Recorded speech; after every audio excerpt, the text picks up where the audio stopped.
What is the one thing that you would like to take from this world and you wish it was real? I think my forge. I love my forge. Yeah. Take the whole forge. I'm sure it could be arranged. Okay. You need a big truck. Need or a big ship. truck. You, I love my forge in season 1. Season 2, my forge is 5 times as big as that one. if you had a ring of power, what would you like to use it for? For your personal use, what would you like? I think probably invisibility. Invisibility. I think it would be fun. Yeah. I'd put the ring on so I could fly. Would you just kind of fly through the air like that? You fly like Superman. Right. In this season, what day of the shoot do you remember as the most challenging scene for you all? Challenging, probably there's some scenes towards the end of season 2 that were pretty challenging. It's the second episode in the rain, and the droplets of rain were huge, Yeah. very Kind of unrealistic. tropical. Yeah, it was like tropical rain. Yeah.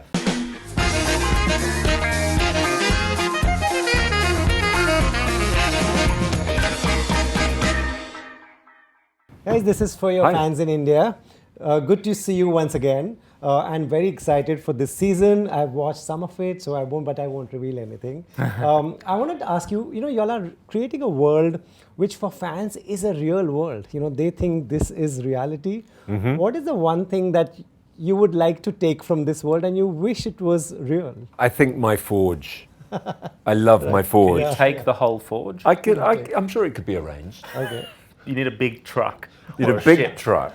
You, I'd need some huge garden to put it in. Yeah. But I love my forge. I can't tell you how much I love my forge. I'm sure. I love my forge in season 1. Season 2, my forge is 5 times as big as that one. Amazing. And I spent so much time in it and I miss it greatly. But now it's gone, I'm I can afraid. imagine what that is like. What would you like? Well, mine I think would be a bit smaller, quite a lot smaller actually. There's probably, there's the ring, one of the rings of power. Oh, one of Maybe in fact the one ring. Yeah. I would take it into life and use it well. Use it well? Yeah. Don't believe Okay. a word of Yeah. it's saying. So yeah, that's Use scary. it just to make everyone happy. Yeah, we've been there before. Yeah, you're happy and our happy is very different. Right. So that brings me to the next question. If you had a ring of power, what would you like to use it for? For your personal use, what would you like? Personal use, well, other than world peace, World peace, of course. but personal use on a day-to-day basis, Avocado? I think probably invisibility. Invisibility. I think it would be fun. Yeah. Yeah, no. Yeah. I think you'd have to, make use of it somehow. Nice. And yours is Yeah. I've said a terrible answer to this, which was that you hold the ring out and it spurts out mashed avocado or peanut butter. But I think I'm going to change that you might answer. tire of that. Yeah, but you would never have to pay for peanut butter, and avocados are expensive. Yeah, it is. I don't know if they're expensive in India. Yeah. Probably. Would it not be too mushy? You want It'd have it to be mushy. quite liquidized. You want no. It's like you want a bit of chunk. It's left like a in it. paste. Yeah, sometimes chunks You come just out. go. Like Yeah, that. and it on your toast in the morning. Right. That is what he would do with his I'd ring fly. of power. I'd put the ring on so I could fly. Okay. That's a better answer. Fly. Better Yeah, answer, I want to fly too. yeah. Yeah. Then you wouldn't have to pay for airfares anymore. Would you just kind of fly through the air like that? You fly like Superman. Right. One advice that you would like to give your character. Don't answer the door. Don't raise the drawbridge Right. or whatever that thing's called. And It I goes would up and down. say have a bit more patience. Yeah. Yeah. You all would like to give him that advice. Yeah. Right. In this season, what day of the shoot do you remember as the most challenging scene for yourself? I think challenging, probably there's some scenes towards the end of season 2 that were pretty challenging, but in the most wonderful way. Okay. You love, as an actor, you love stuff that's going to push you and stretch you and physically and mentally. So, if you define a challenge in that way, the whole thing was a great, wonderful challenge.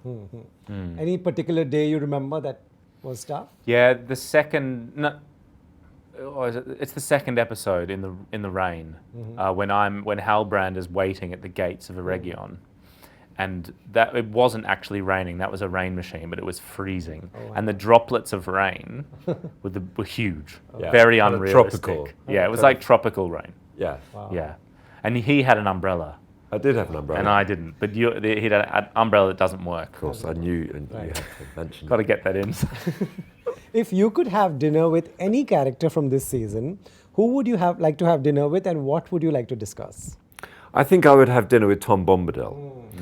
And I think I would discuss matters of enormous import. And Hats and boots and I'm sure maybe I'd kick off with that as an opener. take your hat off at the table. Where'd you get your boots? Oh, As yeah, a, you know, nice. as a sort of icebreaker, Probably in a shop, a Middle Earth shop. possibly.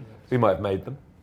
But no, then you want to know, because he is the eldest. He's older than everything, isn't he? Yeah. But I would ask him to guide me, to help me in my life. I would, pick his brains. What about, I was going to say a god, but that doesn't really count. I was going to say Iluvatar, but he is the god of all Middle Earth. Probably a stupid answer, that. What about, I'd quite like to have a dinner with King Durin. It'd be a quiet dinner. It would. Only if it's because maybe wouldn't want to talk. You'd have Quite to watch your tired. mouth. You'd have to Yeah. on good behaviour. True. When you go into season 2, do you watch season 1 just before getting on the sets? Does it are you that? No. I didn't do that, no. No. I think I thought about it. Shall I have a quick? But no, I didn't in the end, and I don't know why I didn't. But I was so looking forward to moving forward with the story, Right. and I remembered enough about how I'd done season 1. So, I was concentrating very much on moving forward. Right. Would you like to watch before you go on the sets, just to recap? Not really. I didn't. I think I just tried to have I think the memory of doing it kind of Right. lives with you. And I didn't feel like I needed to go back and watch it. Yeah. Right. Right. This is such a visual spectacle. Everybody, the impression that the outside world gives is that visual spectacles are made for the big screen only. Here, people watch on their mobile phones, on their iPads, on their laptops. Where would you like people to watch this? Oh, if it was in cinemas, of course, in cinemas. Yeah. Other than that, on a big TV. Biggest possible. Because it is beautiful, Yeah. as you know. I mean, it's absolutely stunning. Right. So, when we've been to screenings, here and in London and elsewhere, to see it on a big screen is a real treat. Right, I But can imagine. it's a shame everyone can't watch on Right. big screen. But What would you like to tell people? Where should they watch it? I think they should watch it. It's tough because anywhere you can watch it is good, because some people don't have access to bigger screens or whatever. But Yeah. I think the ideal scenario, having watched the first 2 episodes on a big screen, it's amazing. But I think if you can shut all the curtains at home and Yeah, whatever that's size it. screen you have, yeah. it's quite atmospheric, I think, if it's dark outside, or you can shut the blinds or the curtains to watch it, because it adds a level of intrigue and darkness to the storytelling. Right. Fantastic. We'll do just that. Thank you so much. Lovely meeting you all again. Thank You too.